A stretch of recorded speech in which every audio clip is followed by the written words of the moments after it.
Quand une superpuissance promet de sauver, l'Afrique doit-elle applaudir ou trembler? La question posée en apparence avec innocence cache des ramifications vastes et profondes.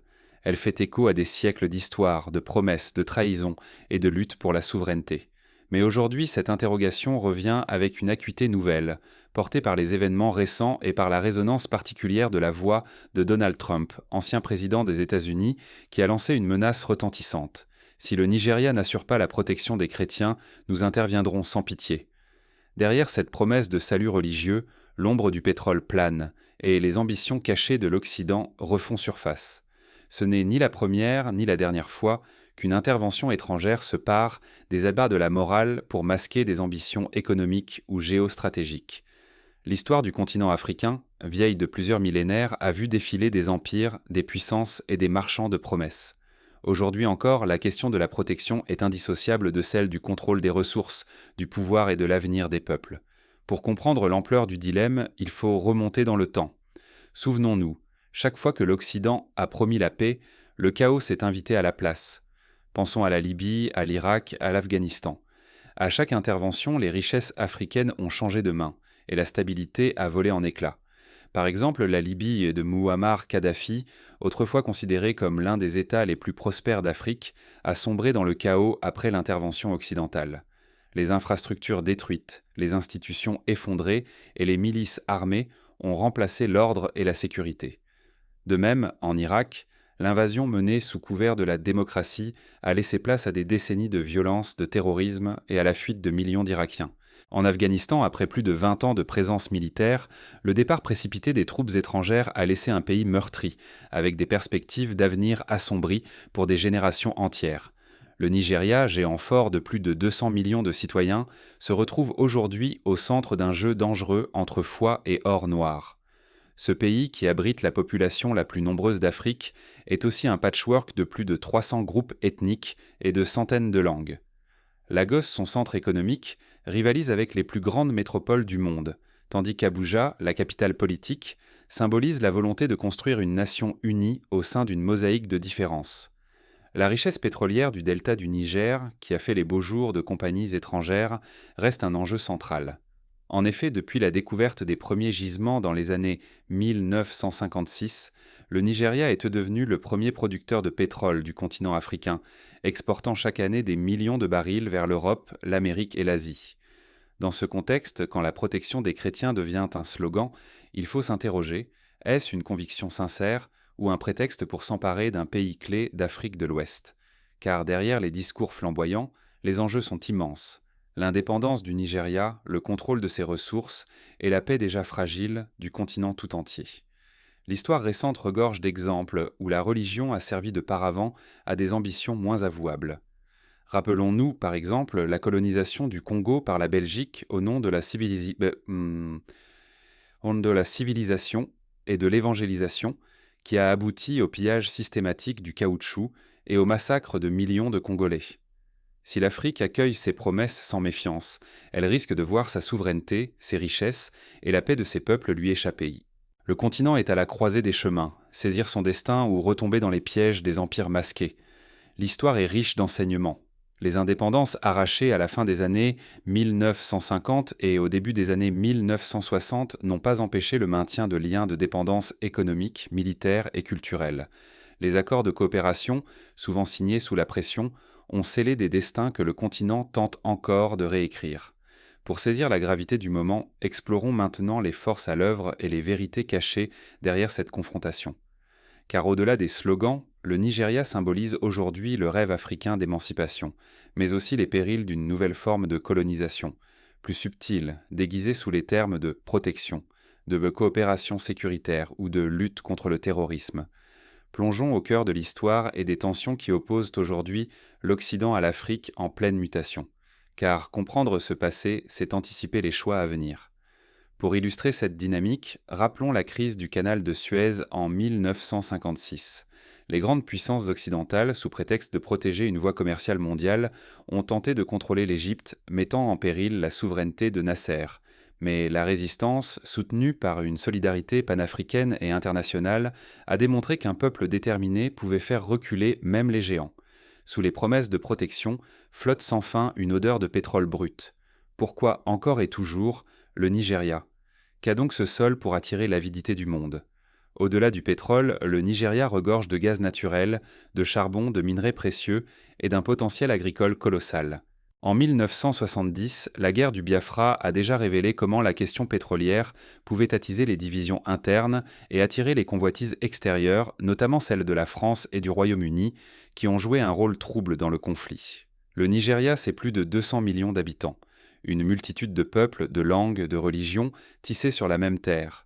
Le géant de l'Afrique de l'Ouest, assis sur un trône d'or noir et de richesses convoitées. Ici, la foi n'est jamais anodine. Elle façonne les vies, soude ou divise, donne parfois le feu aux poudres. Au nord, l'islam occupe une place centrale, tandis qu'au sud, le christianisme s'est enraciné profondément. Entre les deux, des millions de personnes pratiquent des religions traditionnelles ou vivent le syncrétisme religieux. Cette diversité, si elle est une richesse, est aussi exploitée à des fins politiques ou économiques par des acteurs internes et externes. Sur cet échiquier immense, les grandes puissances avancent masquées. Washington, Paris, Moscou, Pékin, tous jouent l'expo leur partition, chacun avec ses propres arrière-pensées. Les États-Unis, par exemple, ont multiplié les accords de coopération militaire avec le Nigeria depuis les années 2000. La France, ancienne puissance coloniale dans la région, surveille attentivement l'évolution des intérêts pétroliers.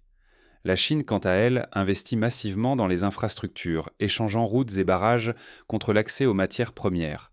Sous les discours enflammés sur la défense des chrétiens, la stabilité ou la lutte contre le terrorisme se cache une obsession plus sombre, la conquête sans fin du pétrole nigérian.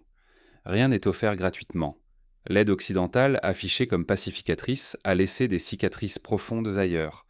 La Libye, l'Irak, la Syrie, à chaque fois, les promesses se sont muées en interventions dévastatrices. Les ruines de Tripoli, les cendres de Bagdad rappellent que l'ingérence étrangère coûte cher, en vie, en espoir, en souveraineté. L'Afrique, elle, n'a jamais oublié ce prix.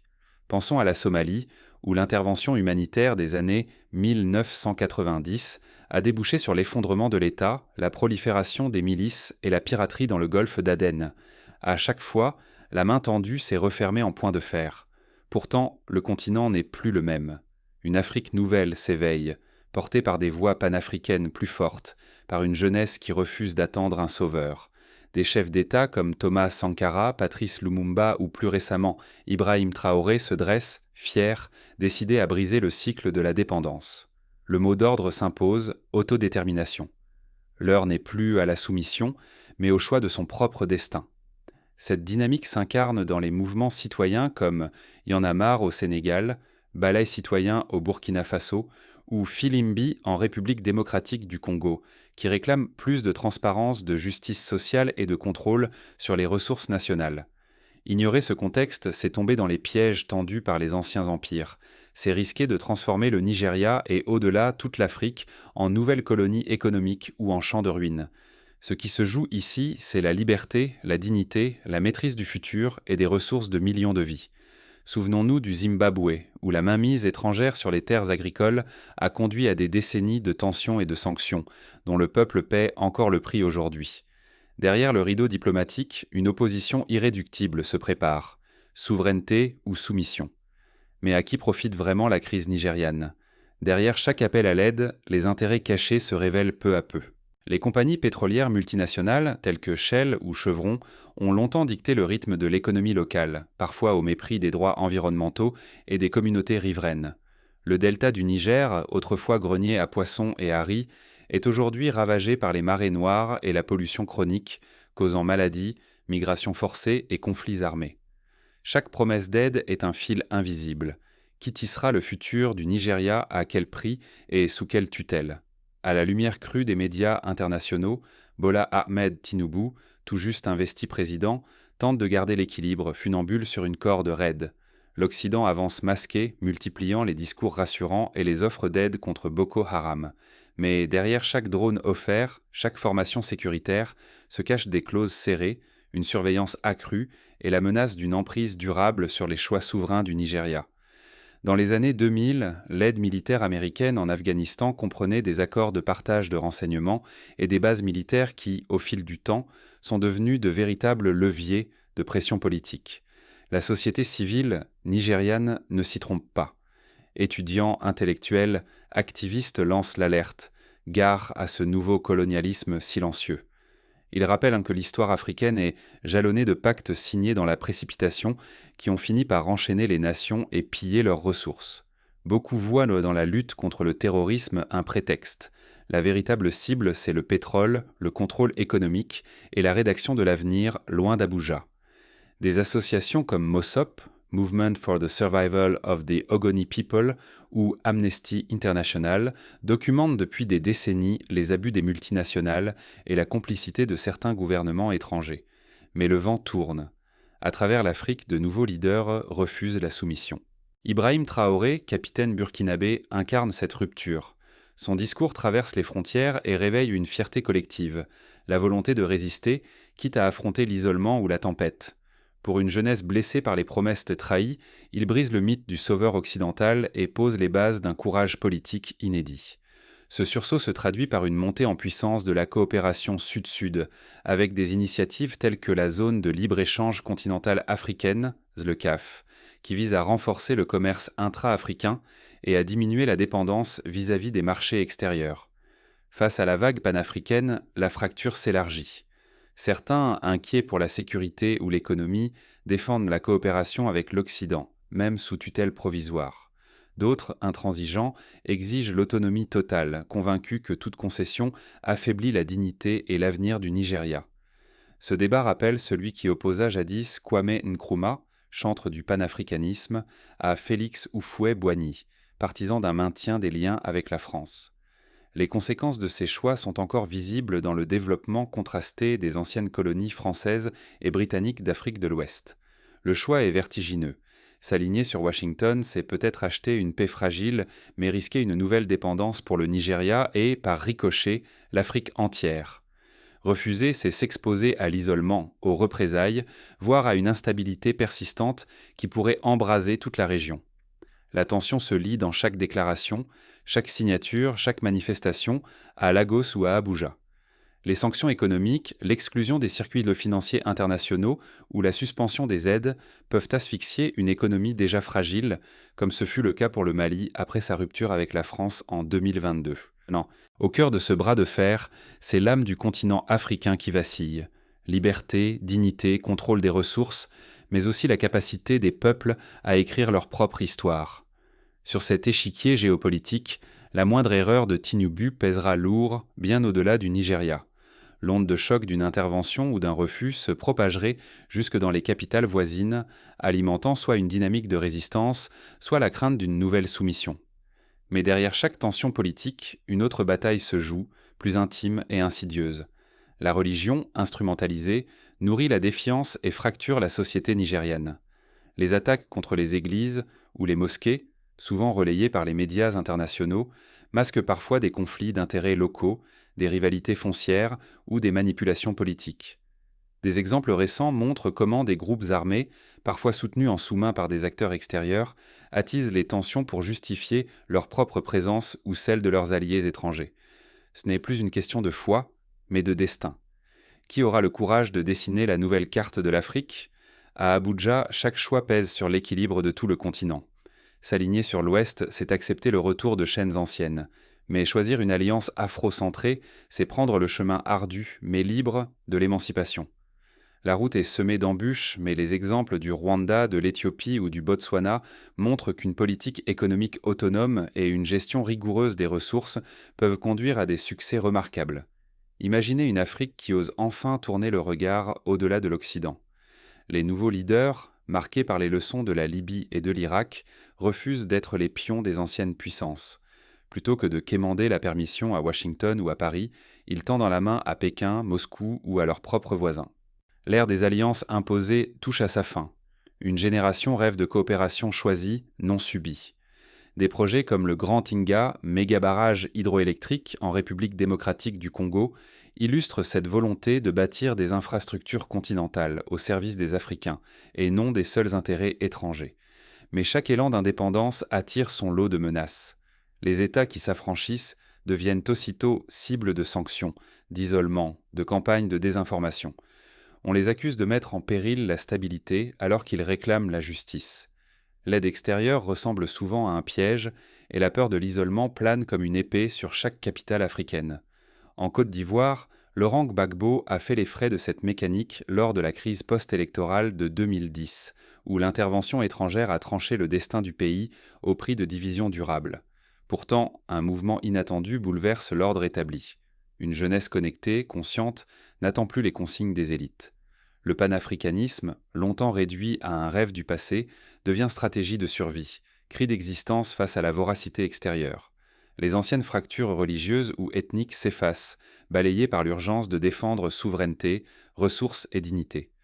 Le succès des mobilisations pour le franc CFA ou contre les accords de partenariat économique avec l'Union européenne démontre la capacité nouvelle des populations à faire pression sur leurs dirigeants. C'est cette Afrique qui inquiète les grandes puissances. Une Afrique qui contrôle ses mines, ses terres, son pétrole, une Afrique qui invente ses propres modèles économiques et politiques. Face à cette perspective, certains redoutent de perdre leur influence, d'être privés des ressources vitales. D'autres y voient de l'opportunité d'un partenariat d'égal à égal, mais la crainte l'emporte souvent. La montée en puissance du commerce interafricain, la création de banques panafricaines et d'organismes financiers propres illustre cette mutation en cours. L'enjeu est immense. L'Afrique peut devenir le théâtre de nouvelles guerres par procuration, chaque camp étranger finançant ses alliés locaux et attisant la division. Mais elle pourrait aussi être le berceau d'une unité inédite, née de la résistance et du refus de l'asservissement. À ce carrefour, chaque peuple doit se demander quelles leçons tirer du passé, et surtout comment préserver la liberté acquise au prix du sang versé par nos aînés. L'histoire de l'Algérie, qui a résisté près de 132 ans à la colonisation française avant de conquérir son indépendance en 1962, rappelle que la liberté se paie au prix fort, mais demeure inestimable. Mais au-delà des discours officiels, une question demeure. Qui tire vraiment les ficelles de ce nouveau grand jeu africain ? Le Nigeria, devenu le terrain d'affrontement des puissances, révèle l'ampleur des manipulations en jeu. Les sociétés militaires privées, les lobbies pétroliers, les agences de renseignement et les diplomates forment un écheveau complexe, où chaque acteur poursuit ses propres intérêts sous couvert de solidarité ou de coopération. L'indépendance ne se mendie pas, elle se conquiert. Êtes-vous prêt à la défendre chaque jour dans vos actes les plus simples ? Cette question n'est pas une formule creuse, elle détermine l'avenir de tout un continent. Car la souveraineté véritable commence dans les actes quotidiens. Consommer local, soutenir les entrepreneurs africains, exiger la transparence des élites et participer activement à la vie citoyenne. Derrière chaque discours occidental sur la protection des chrétiens au Nigeria se dissimulent souvent des intérêts froids. La morale invoquée n'est qu'un masque. Qui gagne vraiment lorsque les puissances étrangères s'invitent au nom des valeurs universelles ? Rarement les peuples africains, presque toujours ceux qui tirent le profit des contrats juteux, des ressources stratégiques ou d'une influence renforcée. En Angola, par exemple, l'intervention cubaine puis l'appui soviétique et américain ont abouti à une guerre civile longue de près de 30 ans, dont le véritable enjeu était le contrôle du pétrole et des diamants. Il faut apprendre à déchiffrer ces jeux d'ombre. L'esprit critique n'est pas une option, c'est une nécessité. Refuser d'avaler sans questionner les récits dominants, même lorsqu'ils sont relayés d'une seule voix par les médias. Poser les questions qui dérangent. La réflexion collective est la meilleure arme contre la manipulation, car elle protège la souveraineté plus sûrement que les promesses officielles. Participer à des forums citoyens, soutenir les médias indépendants et encourager la diversité des sources d'information sont des gestes essentiels. Ne sous-estimez jamais la force de la discussion libre. Un peuple qui débat sans peur, même sous la pression, reste debout. Ce courage, c'est la première barrière contre la propagande et la division. Dans l'Afrique du Sud de l'apartheid, les débats dans les églises, les écoles et les syndicats ont préparé le terrain à la libération. Aujourd'hui encore, la liberté de parole est un rempart contre la manipulation. L'unité africaine doit devenir la pierre angulaire de la résistance. Soutenez les initiatives qui font grandir l'économie et la culture d'Afrique. L'indépendance politique ne tient debout que si elle repose sur des fondations solides. Coopération régionale, circulation des savoirs, défense commune des intérêts économiques. Un continent uni rend vaine toute tentative d'ingérence. L'Union africaine, la Communauté économique des États de l'Afrique de l'Ouest, CEDEAO, ou la Communauté de développement d'Afrique australe, SADC, sont des exemples de structures à renforcer pour bâtir cette unité. N'exigez pas seulement des paroles de vos dirigeants. Réclamez la lumière sur tous les accords internationaux. Tout ce qui engage le futur du pays doit être discuté au grand jour, devant le peuple. La démocratie meurt dans l'ombre mais fleurit sous la transparence. Exigez des comptes, toujours. Au Ghana, la publication des contrats miniers a permis de dénoncer les clauses abusives et d'obtenir leur renégociation au bénéfice des populations locales. Restez lucide face aux tentatives de manipulation par la foi ou la peur. Quand la religion devient un outil de soumission, souvenez-vous, la foi n'est pas une chaîne. Refusez que l'on utilise vos croyances pour justifier la domination ou l'exploitation. L'exemple du Liban, où les divisions confessionnelles ont été instrumentalisées par des puissances extérieures, doit servir d'avertissement. La religion ne doit jamais être un prétexte à la guerre ou à la mainmise étrangère. Le silence et l'inaction sont les alliés des nouveaux esclavagistes. Chaque voix, chaque geste, même modeste, compte dans cette bataille pour la réinvention de l'Afrique. L'indépendance n'est jamais donnée. Elle se construit chaque jour par la vigilance et l'engagement collectif. Soutenir une école locale, participer à une association, s'informer et informer les autres, voilà des actes de résistance pacifique. L'heure du choix a sonné. Serez-vous du côté de ceux qui acceptent l'ordre imposé ou de ceux qui portent la renaissance africaine ? Ce choix n'est pas abstrait, il s'incarne dans les élections, dans la consommation, dans l'éducation des enfants et dans la manière de raconter l'histoire du continent. Mais la bataille pour l'indépendance ne se joue pas qu'au sommet. Elle commence dans chaque foyer, chaque rue, chaque conscience. Osez regarder au-delà des discours et préparez-vous à agir. L'éducation populaire, le dialogue intergénérationnel et la valorisation des langues africaines sont des leviers puissants pour bâtir une conscience collective. Le silence forge des chaînes. Votre voix peut les briser. Dans l'histoire, c'est souvent une poignée de citoyennes et citoyens courageux qui ont fait basculer le destin de leur pays. La révolution des œillets au Portugal, la marche du sel en Inde, la lutte contre l'apartheid en Afrique du Sud. Pourquoi pas vous ? Nous venons de traverser un labyrinthe de discours, de drapeaux brandis et de promesses soufflées de l'étranger. Mais une vérité demeure. Chaque fois que l'Afrique détourne les yeux, d'autres écrivent son histoire à sa place. Il n'y a pas de fatalité. Le présent se construit à chaque instant, par des choix individuels et collectifs. Se taire face aux manipulations, c'est accepter de porter des chaînes forgées par d'autres mains. Mais oser prendre la parole, même timidement, c'est refuser d'être simple spectateur, c'est choisir de devenir acteur du réveil africain. Partager une information, soutenir une initiative locale ou interpeller un élu sont des actes de liberté. Dans cette lutte, aucune voix n'est insignifiante. Chaque opinion partagée, chaque question posée, chaque débat lancé sont des pierres dressées sur le chemin de la souveraineté. Le monde regarde, mais seul le souffle des Africains peut balayer la poussière des vieux scénarios. Aujourd'hui, l'heure n'est plus aux faux-semblants. Foi, politique, économie. Tout s'entremêle désormais dans une bataille où se joue notre liberté, notre dignité et l'avenir de nos enfants. S'abstenir d'agir, c'est laisser l'Afrique s'effacer derrière les intérêts étrangers, voir ses ressources s'envoler sous couvert de promesses creuses. Le Rwanda, après le génocide, a choisi de miser sur l'éducation, la santé et la reconstruction nationale, montrant ainsi qu'un peuple peut relever la tête par la volonté collective. Le défi est immense, mais le pouvoir est à portée de main. Votre engagement, votre indignation, votre curiosité sont des armes bien plus puissantes que toutes les interventions extérieures. En s'informant, en interrogeant, en partageant, on fait reculer le silence complice. Les réseaux sociaux, les radios communautaires, les blogs citoyens sont autant de moyens de faire entendre la voix des peuples. N'acceptez pas d'être de simples témoins, ni des victimes muettes. Soyez la voix qui brise le cycle, la force qui infléchit le récit. Refusez les discours fatalistes et croyez en la capacité de l'Afrique à se réinventer. L'avenir de l'Afrique ne se joue ni à Washington, ni à Paris, ni dans des bureaux lointains. Il se décide ici, dans la volonté de celles et ceux qui refusent la résignation. S'impliquer, c'est ouvrir une nouvelle page d'histoire. C'est rejoindre les rangs de ceux qui osent questionner, dénoncer, espérer. Dans chaque quartier, chaque village, chaque diaspora, des initiatives innovantes montrent la voie: agriculture bio, énergie renouvelable, artisanat local, technologies numériques adaptées. La liberté n'est jamais offerte, elle se conquiert.